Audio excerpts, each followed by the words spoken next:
What's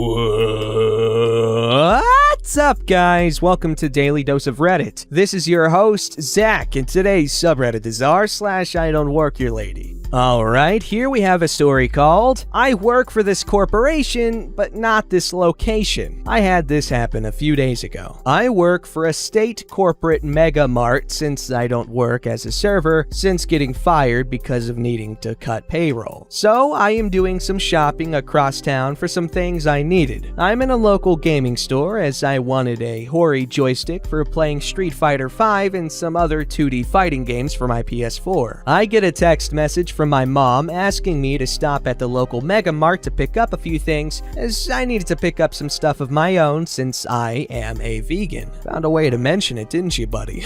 I get into the local Mega Mart and start getting stuff from off of my list and stuff from my mom's shopping list. I'm hanging around the deli getting some cheese for my mom when Kevin showed up. I'm looking around for blocks of mozzarella and some sliced provolone, as well as sliced garlic bologna and ham when I am grabbed from behind. Excuse me? What the hell do you think you're doing? What? Why don't you get behind the counter, do your freaking job, and slice me some meat, cheese, and macaroni salad? Keep in mind, the store uniform is black pants, black shoes, and a red shirt with the corporate logo on the right breast. I'm wearing a Japanese wrestling shirt, black skirts, black thigh-high socks, my Doc Martin Mary Janes, and a Los Ingobernables de Japón. Or is that one of those situations where like the G is silent, like Ingobernables or something? I don't know. Baseball cap. I'm sorry, sir. I can't help you.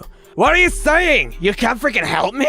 Why don't you get your manager so I can get your freaking ass fired, you stupid floozy? I'm telling you, I can't help you. I do work for this corporation, but I don't work for this location. That makes no freaking difference. Give me your freaking manager. By this time, a deli associate comes out and asks us if he can help us. Yeah? Can you give me your manager so this bimbo can be fired? I'll be back in a minute. He goes back and gets a manager. The manager recognizes me because he came to our store to do our orientation when I was being trained to be a cashier. Hey, insert name here. What's up? Not much. Customer wanting to be a jerk. Hey, I resent that, especially coming from someone being a bimbo. And your problem being? She won't go back behind the counter and slice cheese and meat for me. Manager looks over at me and gives me a knowing grin. Sir, she really doesn't work at the store. She works across town, and besides, she wouldn't be able to help you anyway since she can't operate the cutter since she isn't old enough. He's getting angrier at this point. I also resent you calling her all the names you calling her. Yes, she works for this company, but she doesn't work at this location. She isn't a bimbo or a floozy. She is a hard-working young woman. So you're gonna fire her for not helping me? No, I'm not firing her for not helping you. If anything, I can ask you to leave the store. Kevin yells something unintelligible and walks away, leaving me to stand there and shake my head. I hate stupid people. Man, don't y'all just wish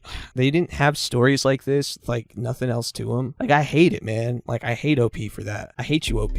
Oh, holy mother of unpredictability, what's this? Another part? An update? Is this an update to the previous story? There's no way, man. There's no way. That's too convenient. Okay, well, it says, update! Sorry. I work for this corporation, but not this location. It's gotta be. It's the same username and everything. Wow, guys, we got lucky. Okay, I just got off work from not long ago and got home. I had to update the story of my Kevin run-in. If you're unfamiliar with my Kevin run-in, click here, and they left a cute little link. It's cute because it's cute. So I'm working today, 11 a.m. to 4 p.m., and all is going well. We're slammed with the usual after-church crowd that is buying stuff to make lunch or for dinner with friends. I'm about 3 hours into the shift when my Kevin and his wife show up in my line. When I say my Kevin, I'm talking about the Kevin I had the run-in with, not my boyfriend's name. Today, I decided to give my eyes a break from wearing contacts and decided to wear my glasses, so he doesn't recognize me. I'm also helped by the fact that I have my bald head exposed instead of wearing a baseball cap as I did a week ago. I greet them with a hello, she says hi back, and he says nothing. I expected as much. Then I ask the question, did you find everything okay? And he launches into a tirade. Yeah, you didn't have the pork and ketchup you had in the flyer in today's paper? We had advertised a tremendous deal on pork shoulder and ketchup. My mom and I saw the advertisement in today's paper, and Mom wanted me to get some pork and ketchup before I started work, text her, and she'd come and get it off of me. I could only get a rain check for the pork, but I did get 2 goes of ketchup since it's only limit 6. We're totally out of both. After we're done here, you can go over to customer service and they will gladly give you a rain check for both the pork and the ketchup. But I don't want to wait to get my pork and ketchup. I want them now. I'm sorry. The only thing I can tell you is you can go over to customer service and get a rain check. You'll be guaranteed to get the items you want. Your alternative is to come back tomorrow and see if we got it in, but you won't be guaranteed to get it. Great. Just great. You tell me you're gonna be a freaking bimbo floozy to me again, aren't you? I bet you're lying to me and I'm more of both in the back. Are you lying to me? I'm starting to get pissed at this point as I'm running their stuff through the register. I'm not lying to you, sir. As a matter of fact, when I was shopping earlier, I asked, which is how I know. I bet you're hiding pork and ketchup under your register that you're trying to keep away from me. I got my rain check for the pork and I bought ketchup, yeah. See, I knew you were stealing it out from under me. I got it before my shift started and there was plenty. At this point, I was getting near the end of their order. My supervisor comes walking over. Hey, OP, sorry we didn't get you to break yet. We've been slammed trying to get others off to break. When you're done with this customer, go take your lunch and your 15 since you're getting close to the end of your shift. Okay. Kevin to the super as she's turning away. Hey, sweetness. Get me a manager. This bimbo, Pointing to me. needs either to get written up or fired. I'll get you someone. At this point, his wife is really embarrassed by the way he's acting, really wants to get out of there. What's the total? I just want to get out of here before he causes more of a scene. I give her the total, he hears me giving her the total, and he starts back in. Oh, no. We're not paying for crap until we talk to a manager. At this point, I turn my back to them, waiting for a manager to come. The Kevin grabs my shoulder to turn me around. You look at me, bimbo. As he's starting to turn me, I take my left hand and grab his wrist. I turn and twist his wrist as people are watching now. I talk to him. I let the first time you grabbed me go. I'm not letting this time go. You have fair warning. The next time you grab me, I'm putting you on the floor and you will be in a world of hurt. He snorts and starts to yell. You saw that. She threatened me. She assaulted me. I shake my head, turn my back to him, and turn my light off. A few minutes later, I see my supervisor come, but she has 2 people coming with her. Not an assistant manager, not the general manager, but the district and regional managers. Kevin starts in about me before they have a chance to get my side or ask any questions. He starts in that I'm stealing crap and that I bought ketchup out from under him when he needed it, and how I didn't help him before at the other store. The district manager told him to shut up. I explained my side of the story. I showed the rain check for the pork and the receipts for the 2 goes of ketchup. When Kevin talked about me grabbing his wrist and nearly breaking his arm, around me tell of how he grabbed me first and I defended myself. The managers watch the video and it confirms my story. The regional manager basically tells him to get out of the store. I turn to the wife, give her the total, she pays, and we're all good. I walk around the counter to go to lunch when he screams, You bimbo! He grabs me again and I toss him over my shoulder to the floor and I sit on his chest. I had debated putting him in an armbar a la Ronda Rousey. The cops came and everyone explained what happened. Kevin wanted me charged with assaulting him. I said I wanted him charged with assault. The Kevin was ultimately arrested after the cops talked to everyone and reviewed the video. Hell yeah, he deserves it. That's good. I'm glad he got arrested because that is not okay. You can't just go around grabbing people. It's not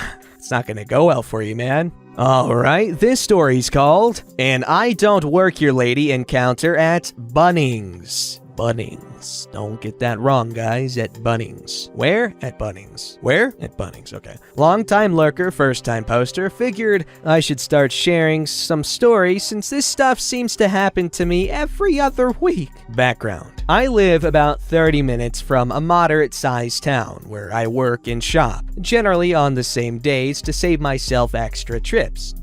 I go to the local Bunnings, a big hardware store, pretty often since I live rurally and am always doing something on my property. On days I work retail, my uniform is blue jeans and a black shirt. For some strange reason, I always get mistaken for a Bunnings store employee, even though their shirts and jumpers are bright red and sometimes with a dark green apron over the top. So basically, nothing in common aside from the jeans. Today, I was admittedly still wearing my name badge, but it's also bright yellow with a bird on it. No Bunnings colors in sight. This afternoon, I was perusing the timber section and checking some measurements in my notebook when a woman came bustling over to me looking like she just come straight from a fancy lunch in the city. Mid-40s, stylish haircut, crazy long nails, clothes that probably needed professional dry cleaning. You get the idea. Now, I know a lot of wonderful women named Karen, so it's not a term I use, so we'll call this lady Janet. Excuse me? I have been waiting for 20 minutes for someone to load my bench tops. Oh, maybe if you check with the people up there? I point in the direction of the service desk. What's wrong with your arms then? You come and load them for me, now. Oh, I'm sorry, I don't work. I don't care if you're busy. Hurry up, I haven't got all day. Janet then turns around and goes to storm off again. Gets about 10 meters before realizing I'm not following her and stomps back again. I said to hurry up. What the hell are you just standing there for? God, you young people are so useless. Ma'am, I can't help you. I don't work here. Yes, you do. You're clearly working. Now go and load my bench tops before I get your manager and have you fired. I don't have time for this crap. She then plants her hands on her hips and glares at me like I've just committed the worst sin imaginable. Now, like I said, this mistake happens a lot, and I do spend a lot of time at Bunnings, so I'm usually happy to point people in the right direction or help when I can. But no way was I busting my back lifting some no doubt heavy-ass bench tops for this rude woman. Me neither. What? I also do not have time for this. I'm clearly trying to shop here. What? Lady, I can't help you. Go and ask someone up there. Again, I point towards the service desk and try to ignore her, pulling a plank out of the shelf. Instead, Janet tries to get up into my face. What the front door is wrong with you? Where is your manager? No idea, but probably having a better afternoon than me. Stand back. No surprise, she doesn't. I grab the 3-meter length of pine I'd picked out, tuck it up under my arm, and Janet leaps back dramatically as though I just tried to knock her head off. How dare you! I'm gonna have you fired! Nope, I don't think so. Bye. I walk away, leaving a spluttering, shrieking, swearing Janet behind me. 5 minutes later, I'm up at the register waiting to pay, my plank standing upright, leaning against my shoulder, and hear the same awful shrieking behind me. Her! It was her! She's the rude name that refused to help me, and then she tried to hit me with that wood. I want her fired and I want to press charges. I turn around and see Janet storming towards me, accompanied by 2 actual staff. Her face is as red as their Bunnings polo shirts. Manager Bob says, "This woman, ma'am," indicates to me. Yes! Staff member Steve says, reading my name tag and shirt logo, "She doesn't work here. She clearly works at XYZ. Manager Bob looks at me and asks if I know this woman. I tell him that I'd just been shopping when she approached me and started yelling at me, demanding I help load her car, and then swearing at me when I told her I didn't work here and tried to continue shopping. I also added that I asked her to stand back when she tried to pick up my wood, and that she did not and continued to stand very close to me. We're still supposed to be observing 1.5 meter social distancing. I did in no way try to or even come close to hitting her. I might have needed to sell my case a little more if Janet hadn't totally lost it then and started shouting at me and trying to get up in my face again, and generally making a complete scene. I grabbed my plank and backed up, at which point Manager Bob stepped in between us, apologized to me, and told Steve to check me out at another register. He then turned to Janet and started a nice, firm lecture on how Bunnings values their employees and their customers, and no impolite attitudes would be tolerated towards either. Steve put me through an empty register, apologized again, and offered to help me out to my truck. According to him, this wasn't the first time they'd had issues with Janet. I hope those bench tops were worth making a public embarrassment of herself. So that's my latest adventure in I Don't Work Here Ladyland. Anticlimactic, I know, but I did enjoy watching management square off with a crazy customer for once, instead of taking their side. That's a really annoying story. I mean, no, the story's not annoying, but having to have dealt with that must have been pretty annoying. Thank you for sharing, OP. Thank you for sharing. Sharon! Don't forget to like, subscribe, and hit that bell to never miss an episode.